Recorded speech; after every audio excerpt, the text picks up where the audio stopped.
Hello and welcome back to iBluairJgR Gaming for Comedy. This is Uncut Civilization VI. We last left off with Gorgo declaring war on us, and we're going to pick things up right where we left off. We are going to defend ourselves until the last man. So let's get into it. Alright, ladies and gentlemen, but mostly gentlemen, we are back once again in Civilization VI. We're picking up pretty much where we left off. Gorgo just declared war on us. She's got musket men armies and corpse and bombard armies standing right at our doorsteps, but lucky for us, we have an armory with a ranger stacked inside of it to protect our borders, and we actually have the ability to use a district range strike, so we're going to do that before we go ahead and click that next turn button. So we're going to be playing a bit of a defensive game for the moment, and one of the problems that we're going to sort of run into is the fact that the majority of our forces are, number one, that they're very far away. Like our redcoats, they're on a completely different universe to where I'm actually being attacked currently, so we're gonna have to spend some time actually moving our guys into position.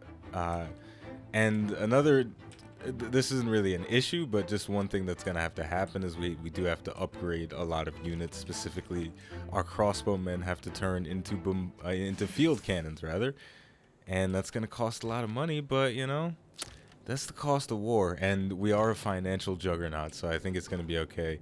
And we do have some scouts as well, and I would like to turn them into rangers, because the ranger is a pretty badass unit. I mean, it seems like a powerful unit. I don't know if it's a good idea to fight with a ranger, like military-wise, but it seems like something that I should try, because they're powerful. They're powerful. But I don't know. I'll think about it. If worse comes to worse, I will convert my scout into a ranger, and he will start shooting people in the chest. So let's just go ahead and go to the next turn. Save some of that money. You know, let's not get too overzealous about how we spend. You know, we are a financial juggernaut, but, you know, 539 gold, 139 gold per turn. That could go away faster than you think. And it looks like China would like to trade. You know, we've left him with like one city, so you know, there's nothing wrong with that. He is getting a little bit greedy. He's asking for 2 amenities in exchange for 1 amenity. I suppose this is a decent enough deal. I guess I'll accept it. All right. Because jade is an amenity that I don't have. I feel like that's a cultural thing that the AI did. They gave China jade because I feel like they're known for that, but they didn't give me any jade. Go figure. Ooh, this is looking a little rough.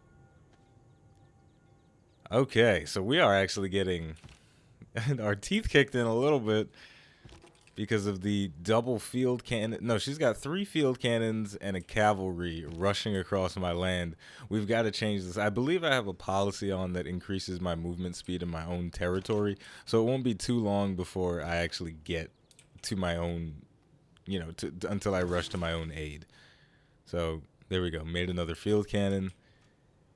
Whew, this is a little scary right now. This is a little scary, but the redcoats are coming, so it's okay. Let me turn off fast movement. I was playing a solo game the other day. Disabled. But you know, before we continue talking a little more about the strategy and whatnot, Happy New Year, folks! Happy New Year! It is the new year. It is 2017. I almost said it's 2016, but it is not 2016 anymore. It is 2016, and no, it's 2017 now. But the date is truly inconsequential to me at this point in my life, because I am no longer in school. So there is virtually no reason for me to write down the date every single day, and that's kind of interesting, you know. As soon as you leave school, I haven't been in any sort of educational institution in roughly 5 years. And ever since I left, I haven't had to write the date a single time. So, the date almost doesn't mean anything anymore. It may as well still be 2012 because of because it just may as well still be 2012 because I haven't really needed to write the date in over 5 years. But yeah, it's cool. I do like when a year changes. It's always kind of interesting. It gives you an opportunity to start fresh and do things differently and then try and make improvements to your life. Some things weren't going the right way before. Now it's time to make a change. But I think this is going to actually wind up being a predominantly defensive war because I don't feel like I have the capability of actually taking any of Gorgo's cities with the way she's attacking, with the amount of defenses they have, and with the limited amount of units that I have. I would get a victory over this cavalry, but I don't know if I want to. I don't know what to do yet. Ooh, all right. I'm going to move this guy in here, and I'm going to fortify him. He's going to block the city. I don't want the city to take any damage. And then we will move this this field cannon. I keep calling it the wrong name. And then we'll siege the shit out of this thing. Stuff that thing in there. Poof, poof, poof. Fire the cannons. All right. Yeah, I don't know. I forgot who mentioned this in the comments, but someone was saying that it may be possible for me to actually take some of Gorgo's stuff, but I'm a little bit nervous about actually pushing into her cities at the moment. But we'll see how it goes. We do have a battering ram from 2,000 years ago, so we may be able to use that still. Hey, and our spy has been implanted in Washington. I feel like I should have put it in China because they have great works too. So I'm gonna go ahead and gain some sources, and then I will steal some great works, or attempt anyway. I don't think I've ever successfully stolen a great work with a spy, but we'll see. And we have an archaeological digging site right here. And my archaeologist, where is he now? Where is he? There he is. Here's my archaeologist. My archaeologist is on a very long journey to collect that archaeological find. So in like 20 turns, he's gonna dig that shit up, and we're gonna get some more ancient works. But for the moment, let's go get some copper with that builder, and then we'll go to the next turn. Boom. We're low on housing somewhere. Sheffield is low on housing, and they need amenities. That is a problem. Well, I think the bank doesn't give housing, does it? I don't know. Yeah, man, it's cool being in a new year. You get to, because nobody likes to make changes all year round. Like we always sit around and we dick around. It's like, oh, I got this problem, but I'm not gonna try and fix it until the new year. And now that the new year is here, you have an opportunity to make it or break it. And my goodness, that field cannon just took a big amount of damage. And why the hell is Gorgo moving a great rider onto my territory? If it weren't for electricity, we'd all be watching television by candlelight.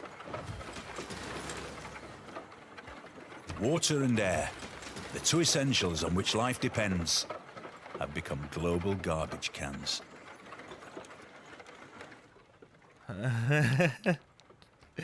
Oh man, these quotes are getting silly. If it weren't for electricity, we'd be watching television by candlelight. That's fucking ridiculous.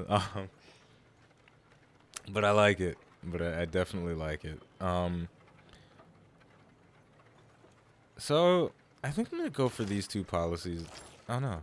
Okay, opera and ballet is gonna be the next policy I go for. I don't know if anyone's built this wonder, the Bolshoi Theater, but it'd be kind of cool to get that because I still want to get a cultural victory, and I'm still holding on to the fact that it may be possible. But I feel like what I should be worried about in the immediate is trying to get some tanks, because it is possible for me to get tanks. So I'm going to go ahead and research combustion, because I'm actually not far off from that. I thought I was gonna. I assumed it would have taken a lot longer for me to research tanks, but it doesn't. So we're gonna go ahead and do that. I'm in a good spot right now, and I can build submarines. Oh my gosh, I'm excited right now, man. But this is a problem though. The field cannon. Field cannon's in trouble. We're gonna switch positions with this field cannon. We're gonna move him into the city so he won't die. I'm playing smart today on a production just finished in Mirror West. Mirror West is a super city, man. This city has grown out of control. We're gonna put up that amphitheater next. Actually, I can buy the amphitheater. What the fuck am I doing? That shit. And what else does Mirror West need? Well, they need population. So a neighborhood is in order. I actually have a choice. I have to think about where to put it. Oh man. Yo, okay. Here's a question. This is not the question of the day, but does anybody get annoyed at the fact that it takes 60 plus turns to build wonders in certain cities that don't have a lot of production? It gets on my nerves, the amount of production it takes to build a wonder. For what it's worth, it's just a building. So why does it take so many more turns to build Hermitage or the Eiffel Tower, Le Tour d'Eiffel, but it takes me 18 turns to build an entire neighborhood? Get out of here. It just seems excessive. But I really want this. But 61 turns is too much, and there's no way for me to improve it. Mayor Wist is not a good place. All right, we're gonna put the neighborhood here. I know this is a better spot for the neighborhood, but I may put a wonder there next to the amphitheater. It just is what it is. It's a sacrifice, and I'm willing to make it. All right. What's the one bonus? 2 signs in the capital. I already got all the bonuses.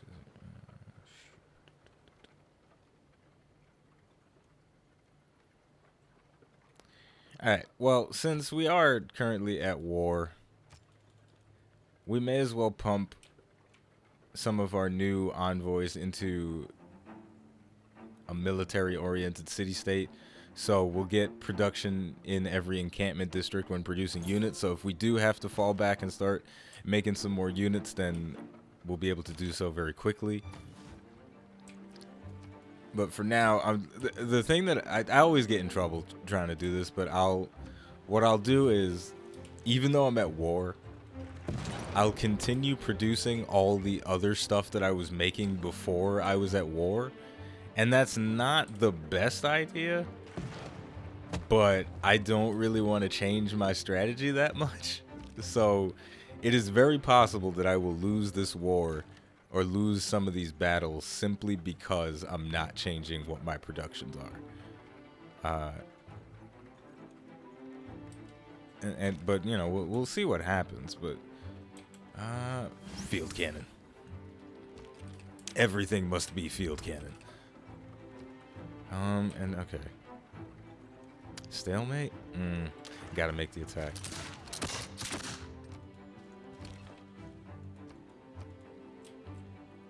There we go. Holy shit, can I capture that great rider? Because he's left it undefended, right? He just disappeared. He's gone. Well, that's unfortunate. You cannot capture a great rider. That's terribly unfortunate. So we're just gonna fortify. And we have another guy in Sheffield, another trader in Sheffield to move out. We'll move him out to Chengdu. Begin. Jeez, this is a lot going on right now. But it's going well. I mean, Gorgo's not making any headway. So, if we can defend ourselves against Gorgo, then that's a good sign. And she'll give us some stuff at the end of it. So there we go. But yeah, you know, it's I don't know. I don't know if I'm stubborn for not wanting to change my productions while I'm at war. But to me, it makes sense. It shouldn't make sense, but to me, it does. Because you know, I mean, I guess it doesn't make sense. I guess it is kind of dumb to do that. Because, you know, when World War II was going on, Mercedes stopped making cars, started making tanks. So, so maybe I should do the same. Shit. Nah, I'm sticking to my guns. Oh, okay. I just had to do a whole bunch of reading on my policies, and the policy that I'm going to change up, I can't even find it now, is liberalism. I'm going to switch out trade confederation because I'm no longer doing any international trade routes. The majority of my trade routes were going to Gorgo, and because we're at war, they're not anymore. So we're going to switch up that policy because I don't really have any international trade routes anymore. We're going to go ahead and go to the next turn. Damn, she is relentless. She is not trying to leave for nothing. Oh, I'm going to lose a unit. There he goes. Well, that's one down. Yeah, this is definitely a defensive war and nothing else. There's no way for me to get aggressive on this with the way she's just marching through my land. But, you know, I suppose it was bound to happen eventually. I was bound to get pushed eventually because I didn't get attacked at all in this. Well, besides China in 2,000 years ago or whatever, I didn't get attacked by anyone. And that like getting attacked in the caveman times, it doesn't really count. It counts, but it doesn't really count. Because like that's a simple war. You don't really have much to lose in the caveman era. But now I have everything to lose. You know, if China would have won the war in the caveman times, it wouldn't have mattered so much simply because I would have just started the game over and it would, you know, it just would have been what it was. But now, if I lose, I lose. Right? So we've got to make sure that that doesn't happen. And I don't want any of my stuff to get pillaged either. So I'm trying my damnedest to get the units killed that are standing on top of valuable tiles. Oh, yes. Oh, yes. Stuff that cannon filled with another round. You get ready. Oh, decisive victory. Look at that. Oh, he'll level up. He will not level. He'll probably level up. Get it. Red coats, do your worst. Stab him right in the chest. Beautiful. And there we go, promotion. And we have a unit that needs orders. But you know, I guess this is where we'll take a break for the day as soon as this turn is over. But so far so good. We're defending our lands against the evil empress, the evil warmongering overlord Gorgo. And you know, for what it's worth, Gorgo is the true warmonger in this playthrough because my war was totally justified in the sense that I was getting revenge. Gorgo's attacking me for no legitimate reason. So with that said, let's move on to the question of the day. Before we do the question of the day, I want to give a quick shout out to Quicksilver. Thank you for watching and thank you for providing another city name. Emerald City has risen. And also just a shout out to everyone that's been enjoying the Civilization 6 videos. Jesse Date, Cal's Buddy, Kelly Sicliano, and anybody else whose name I may have forgotten or just missed. Or if you're just new and you haven't commented, whatever, thank you for enjoying the Civilization content. I enjoy making it, so I'm glad people enjoy watching it as well. Now let's get to that question of the day. Okay, the question of the day. What games are you looking forward to in 2017? We've got a new year on the horizon, which means there's a bunch of new stuff coming out. I'm most of all looking forward to Halo Wars 2, but I'm also curious to see if the MMORPG scene is going to change at all in the new year. That is a game genre that has a special place in my heart, and it's currently in a rough patch, so I wonder if 2017 is going to bring any new life into that genre. So Halo Wars 2 and the MMO genre. I'm curious to see what happens with both of those. So what games are you looking forward to in 2017? As always, the name of the game is Civilization 6. The name of the channel is iBluairJgR Gaming for Comedy. Thank you for watching, and I'll see you next time.